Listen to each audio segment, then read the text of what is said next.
Hello friends, जय माता दी। कैसे हैं आप सब दोस्तों। आई चौथ आई, माही चौथ आई और चौथ का व्रत है। हाथों को मेहंदी से सजा लीजिए। और करवा चौथ के बाद दूसरी सबसे बड़ी चौथ आती है, जब महिलाएं अपने पति के लिए, अपने संतान की लंबी आयु के लिए, अपने सुखी वैवाहिक जीवन के लिए व्रत करती हैं, उपवास करती हैं और चांद का दीदार करती हैं। इस दिन का इंतजार हर विवाहित महिला को होता है। माघ माह के कृष्ण पक्ष की चतुर्थी तिथि है और इस दिन संकट चौथ का व्रत रखा जाता है। करवा चौथ की ही भांति बहुत ही कठिन व्रत है, क्योंकि ये भी निर्जला ही रखा जाता है और शाम के समय चांद को देखने के बाद महिलाएं अपना व्रत खोलती है। संकट चतुर्थी का अर्थ होता है संकट को हरने वाली चतुर्थी। और इस दिन का महत्व ये भी है कि गणपति देव ने आज के दिन ही देवताओं के संकट को दूर किया था। अतः इस दिन भगवान गणपति का विशेष पूजन करना चाहिए। इससे कष्टों का नाश होता है, आर्थिक लाभ की प्राप्ति होती है और घर में नकारात्मक प्रभाव अगर होते हैं तो वो दूर हो जाते हैं। परिवार में सुख शांति बनी रहती है। कहते हैं गणेश जी का आशीर्वाद अगर आपको परिवार को मिल जाए तो सभी प्रकार के विवाद मिट जाते हैं। और इस व्रत से वंशहीन जोड़ों को संतानों का आशीर्वाद मिलता है, उनकी कल्याण सुनिश्चित होती है। बच्चों के अगर स्वास्थ्य संबंधी समस्याएं हैं तो उनसे भी बचाता है और बच्चों को, संतान को ज्ञान प्रदान करता है, अवरोधों को हटाता है, सफलता की राह खोलता है। और जो भी छात्र हैं, इसे शिक्षा और करियर में सफलता प्राप्त करने के लिए इस व्रत को स्वयं भी कर सकते हैं। इस उपवास से आपका आर्थिक विकास होता है, व्यापार में समृद्धि मिलती है। और इस दिन उपवास कर गणेश जी की पूजा करने से लाभ और धन की भी प्राप्ति होती है। मांगलिक दोष हो अगर कुंडली में, उन्हें भी ये व्रत करना चाहिए। ये शनि ग्रह को भी प्रसन्न करता है, साथ ही साथ भाग्य में सुधार भी लाता है। सबसे ज्यादा तो वैवाहिक जीवन में सुख की प्राप्ति कराता है। और ये व्रत जो भी मनुष्य विश्वास के साथ रखता है, उसे सुख की प्राप्ति अवश्य होती है। कोई भी हादसा हो, दुर्घटना हो, कोई विधवा होने का भय हो, वो सभी से दूर रखता है। और कहते हैं कि संकट चौथ का जो उपवास है, ये अस्थायी रोगों को दूर करता है और दीर्घायु को प्रदान करता है। बहुत ही फलदायी व्रत है कुल मिला के कहें तो। और पौराणिक कथा आती है कि एक बार महादेव जी पार्वती माता के सहित नदा नदी के तट पर गए। वहां एक सुंदर स्थान पर पार्वती माता ने महादेव जी के साथ चौपड़ खेलने की इच्छा व्यक्त की। तब शिव जी बोले कि हमारी हार जीत का साक्षी कौन होगा। पार्वती माता ने तत्काल वहां की घास के तिनके बटोर कर एक पुतला बनाया और उसमें प्राण प्रतिष्ठा करके उससे कहा, बेटा हम चौपड़ खेलना चाहते हैं, किंतु यहाँ हार जीत का कोई साक्षी नहीं है। अतः खेल के अंत में तुम हमारी हार जीत के साक्षी होकर बताना कि हम में से कौन जीता और कौन हारा। खेल प्रारंभ हुआ और दैव योग से तीनों बार पार्वती जी ही जीती। अब अंत में बालक से हार जीत का निर्णय कराया गया तो उसने महादेव जी को विजयी बता दिया। परिणाम स्वरूप पार्वती माता ने गुस्सा होकर उसे एक पांव से लंगड़ा होने का और वहां के कीचड़ में पड़ा रहकर दुख भोगने का शाप दे दिया। बालक ने विनम्रता पूर्वक कहा, माँ मुझसे अज्ञानतावश ऐसा हो गया, मैंने किसी कुटिलता के कारण या द्वेष के कारण ऐसा नहीं किया, आप मुझे क्षमा करें और शाप से मुक्ति का उपाय बताएं। तब ममतामयी माँ को उस पर दया आ गई और बोली कि यहाँ नाग कन्याएं गणेश पूजन करने आएंगी, उनके उपदेश से तुम गणेश जी का व्रत करना और मुझे उससे आप प्राप्त करोगे। इतना कहकर वे कैलाश पर्वत पर चली गई। 1 साल के बाद वहां श्रावण माह में नाग कन्याएं गणपति पूजन के लिए आई और नाग कन्याओं ने गणेश व्रत करके उस बालक को भी व्रत की विधि बताई। तत्पश्चात बालक ने 12 दिन तक गणेश जी का व्रत किया और गणेश जी ने उसे दर्शन देकर कहा, मैं तुम्हारे व्रत से प्रसन्न हूँ, मनोवांछित वर को मांगो। तब बालक बोला, भगवान मेरे पाँव में इतनी शक्ति दे दो कि मैं कैलाश पर्वत पर अपने माता पिता के पास पहुंच सकूं और वे मुझ पर प्रसन्न हो जाएं। गणेश जी तथास्तु कहकर अंतर्ध्यान हो गए। बालक भगवान शिव के चरणों में पहुंच गया और शिव जी ने उससे वहां तक पहुंचने के साधन के बारे में पूछा। तब बालक ने सारी कथा शिव जी को सुना दी। उधर उसी दिन से अप्रसन्न होकर पार्वती शिव जी से विमुख हो गई और तदुपरांत भगवान शंकर ने भी बालक की तरह 21 दिन पर्यंत श्री गणेश जी का व्रत किया, जिसके प्रभाव से पार्वती के मन में स्वयं महादेव से मिलने की इच्छा जागृत हुई। वे शीघ्र ही कैलाश पर्वत पर आ पहुंची और वहां पहुंचकर पार्वती जी ने शिव जी से पूछा, भगवान आपने ऐसा कौन सा उपाय किया जिसके फल स्वरूप में आपके पास भागी भागी चली आई? शिवजी ने गणेश व्रत का इतिहास उनसे कह दिया। तब पार्वती माता ने अपने पुत्र कार्तिकेय से मिलने की इच्छा से 21 दिन पर्यंत 21-21 की संख्या में दुर्बा, पुष्प और लड्डुओं से गणेश जी का पूजन किया और 21वें दिन कार्तिकेय स्वयं ही पार्वती माता से आ मिले। उन्होंने भी माँ के मुख से इस व्रत का महात्म्य सुनकर व्रत किया। इस प्रकार से इस व्रत का बहुत ही बड़ा महात्म्य है और जो भी स्त्री हो, पुरुष हो, संतान हो, बच्चे हो, बड़े हो, जो भी इस व्रत को करते हैं उसको अवश्य ही सभी प्रकार की मनोकामनाएं पूर्ति होती है, शुभ फलों में वृद्धि आती है। तो चलिए देख लेते हैं कि ये महिमामय व्रत 2024 में कब पड़ने वाला है। कुछ लोगों ने कंफ्यूजन कर रखा है डेट्स को लेकर के, बहुत सारे दिख रहे हैं 29 को होगा, 30 को होगा, 29 की 30 सोमवार या मंगलवार। तो समझ लें, माघ माह के कृष्ण पक्ष की जो चतुर्थी तिथि है वो 29 जनवरी सोमवार को सुबह 6:10 से शुरू हो जा रही है और 30 जनवरी को मंगलवार को सुबह 8:54 पर खत्म होगी। अब जब गणेश चतुर्थी का व्रत करते हैं तो स्त्रियां कब खोलती हैं? चंद्रमा देख करके रात्रि में खोलती हैं, तो रात्रि का भान रखना चाहिए। इस प्रकार से रात्रि में जो चतुर्थी तिथि है वो 29 जनवरी को ही मिल रही है। इस प्रकार से 29 जनवरी को ही चौथ का व्रत, माही चौथ का व्रत आपको करना चाहिए और रात्रि में अर्घ देना चाहिए। उदय तिथि का भान इस व्रत में नहीं रखा जाएगा। सकट चौथ पर जो लोग भी पूजा करना चाहते हैं, वैसे तो 29 जनवरी को पूरे दिन शुभ योग है, शोभन योग भी बन रहा है, त्रिग्रही योग बन रहे हैं। बहुत ही अद्भुत संयोग में बप्पा की पूजा करने से सुख, सौभाग्य, आय में वृद्धि होगी। तो गणेश जी का पूजन आप अभिजीत मुहूर्त में कर सकते हैं, दोपहर को 12:13 से लेके 12:56 तक। और शोभन योग आपको ऐसे तो 28 जनवरी को सुबह 8:51 से 29 जनवरी को सुबह 9:44 तक रहने वाला है।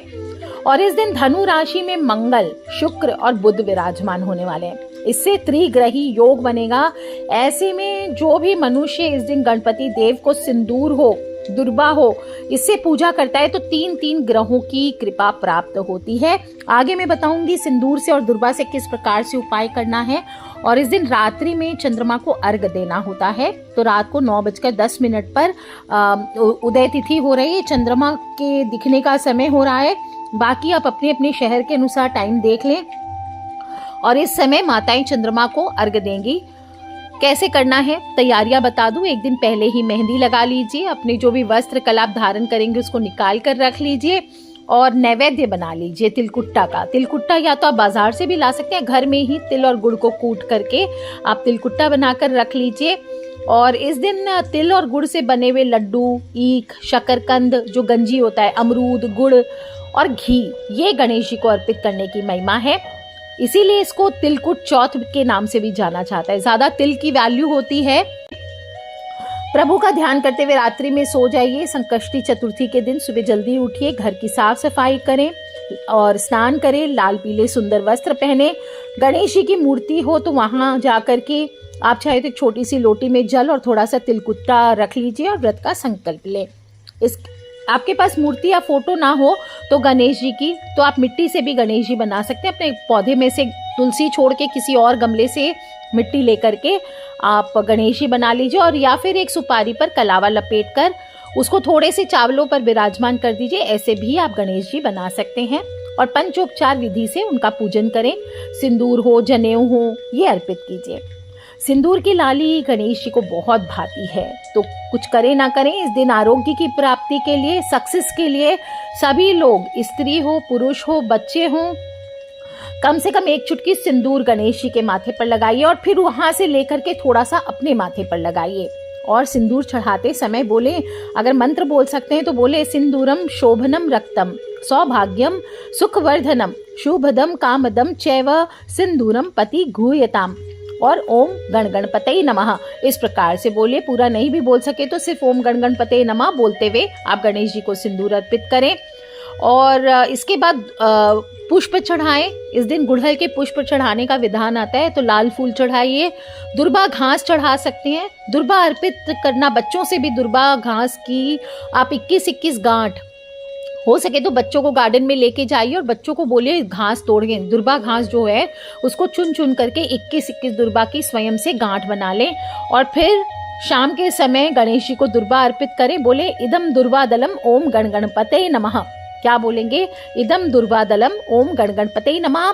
इस प्रकार से बच्चों को भी बोले 21 दुर्बा की गांठ बनाकर अर्पित करते हुए आपको बोलना चाहिए। इसके बाद आप मिठाई, मोदक, अक्षत इस दिन जरूर चढ़ाएं। भगवान गणेश जी को प्रसन्न करने के लिए इस दिन अक्षत का उपाय किया जाता है। एक चीज ध्यान रखें, कभी भी गणेश जी को सूखे अक्षत नहीं चढ़ाए जाते हैं, हमेशा चावल को गीले करें और बोले इदम अक्षतम ओम गण गणपते नमः। क्या करेंगे? बाएं हाथ में थोड़े से गीले अक्षत ले लीजिए और बोलते जाइए। बच्चों से भी करवाएं ये उपाय, और जो भी व्यापार में वृद्धि चाहते हैं उनको भी आज के दिन ये उपाय करना चाहिए। गणेश जी के सामने बैठ जाइए, एक दीप जला लीजिए, सरसों के तेल का हो, घी का हो, मिट्टी या पीतल का कोई दीपक हो, कोई भी दीपक जला लीजिए और फिर हाथ में गीले चावल ले लीजिए और 3 बार अर्पित करना है दाहिने हाथ से। इदम अक्षतम ओम गण गणपते नमः, इदम अक्षतम ओम गण गणपते नमः, इदम अक्षतम ओम गण गणपते नमः। इस प्रकार से बोलते हुए गणेश जी को भीगे चावल चढ़ाइए, तिलकुट्टे का भोग लगाइए और धूप दीप जला करके ओम गण गणाधिपाय नमः इस मंत्र का जप कर सकते हैं। ओम श्रीम गण गणपते लक्ष्मी आगच्छ आगच्छ फट स्वाहा। इस मंत्र से जो व्यापारी हैं उनको पूजन करना चाहिए। बच्चे कर सकते हैं ओम गण गणाधिपाय नमः या फिर ओम गणाधिपम गणनाथम गजाननम नमः। इस मंत्र का आप बच्चों को थोड़ी देर जप करवा सकते हैं और कुछ नहीं, बहुत छोटे बच्चे तो सिर्फ गम का जप कराइए, गम गम ऐसे। और इस दिन गणेश जी के 12 नाम स्तोत्र का भी पाठ करना चाहिए। श्री गणेशाय नमः, एकदंताय नमः, कपिलाय नमः, गजकर्णिकाय नमः, लंबोदराय नमः, विकटाय नमः, विघ्न राजेंद्राय नमः, गणाध्यक्षाय नमः, फलचंद्राय नमः, गजानन नेत्राय नमः, वक्रतुंडाय नमः, सर्पप्रियाय नमः। इस प्रकार से 12 नाम स्तोत्र का आप जप कर सकते हैं। गणेश जी के सुमुख, एकदंत, कपिल, गजकर्ण, लंबोदर, विकट, विघ्ननाश, विनायक, धूम्रकेतु, गणाध्यक्ष, भालचंद्र, गजानन, इन 12 नामों के पाठ करने से, इनको सुनने से विद्या आरंभ हो, विवाह हो, प्रवेश, घर गृह प्रवेश कर रहे हो, निर्गम स्थान पर जा रहे हो, संग्राम में जा रहे हो, संकट में जा रहे, सभी विघ्नों का नाश होता है। और जिन लोगों को भी गणेश जी के इन 12 नामों का पाठ करने में समस्या आती है वो इन नामों का सुनना चाहिए और इन नामों को संकट चतुर्थी पर, शुभ मुहूर्त में या किसी भी पर्व पर अपने बड़े बुजुर्गों से इसको लिखवा लीजिए और तिजोरी हो, गल्ला हो, अलमारी में इसमें आपको रखना चाहिए।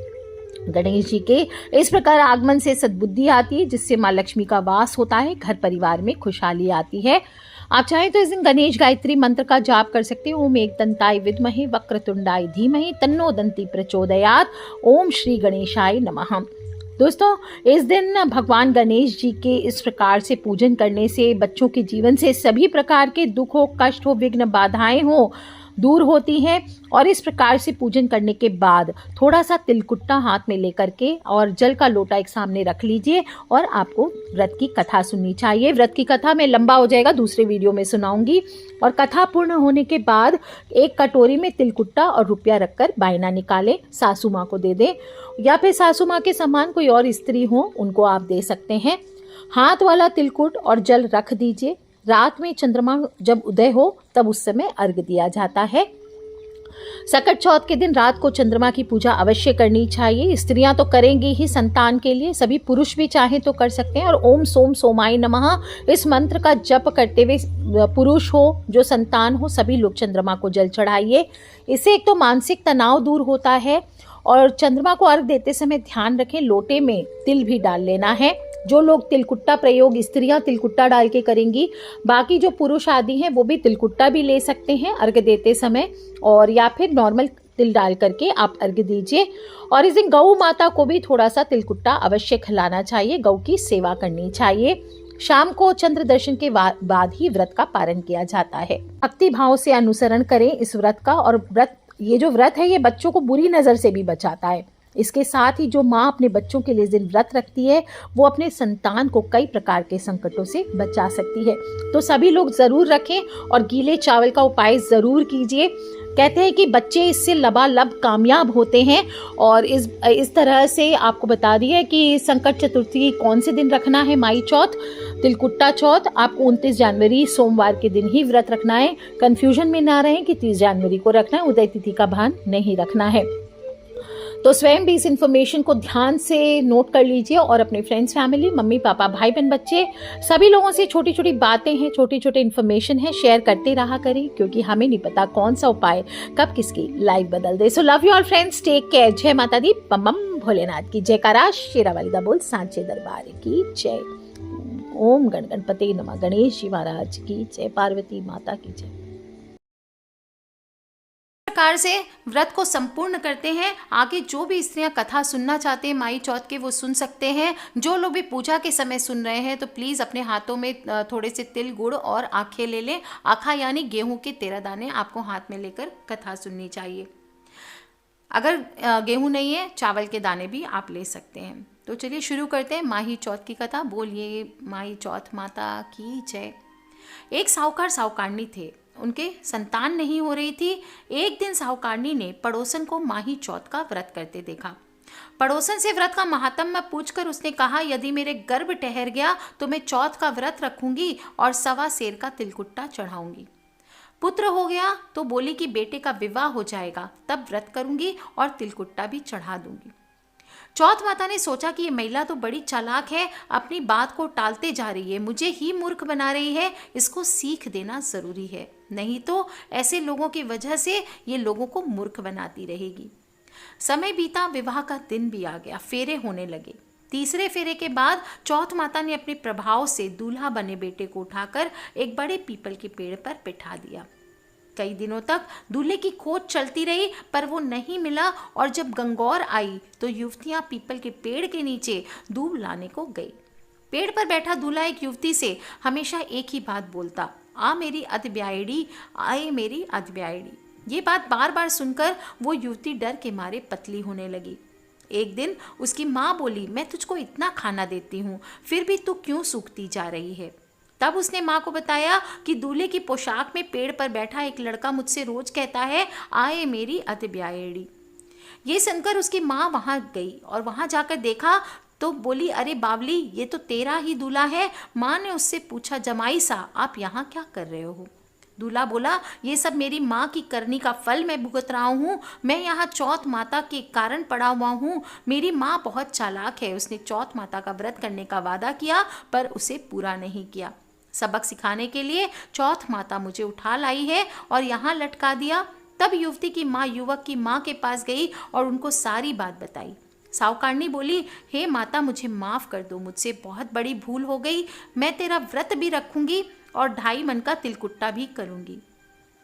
मुझे मेरा लाल लौटा दे। चौथ माता को तो सबक सिखाना था, इसलिए उसने दूल्हे को लौटा दिया। फेरे पड़े, धूमधाम से विवाह हो गया। इस प्रकार से साहूकारनी ने गलती नहीं की और पूरे श्रद्धा के साथ व्रत किया और तिलकुट्टा चढ़ाया। हे चौथ माता, जैसे साहूकारनी को बेटा दिया और बेटे बहू को मिलाया, उसी प्रकार सबको बेटे बहू को सुख दे और जो कहने वाले हैं, सुनने वाले हैं, सभी के घर में सुख शांति बनाकर रखें।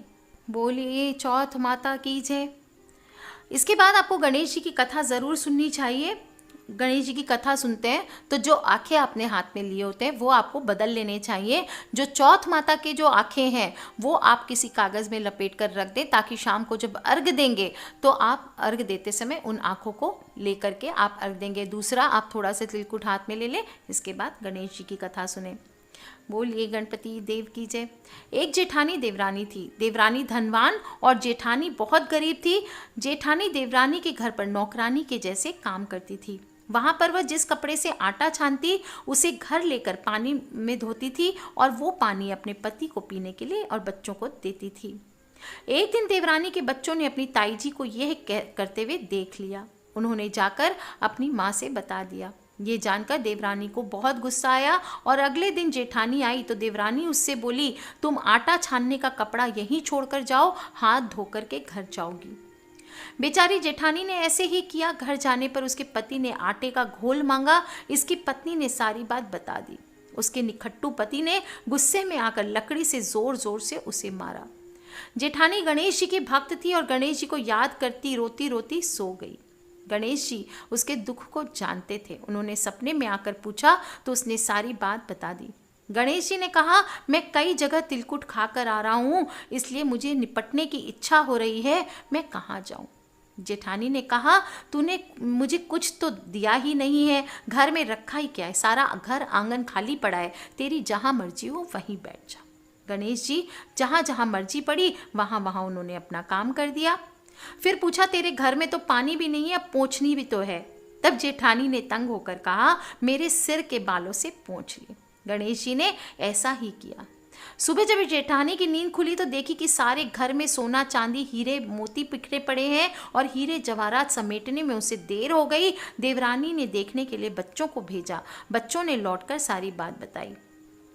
देवरानी दौड़ी दौड़ी जेठानी के घर पहुंची। इतनी सारी दौलत देखकर देवरानी की आंखें फटी की फटी रह गई। उसने पूछा तो जेठानी ने सारी बात सच सच बता दी।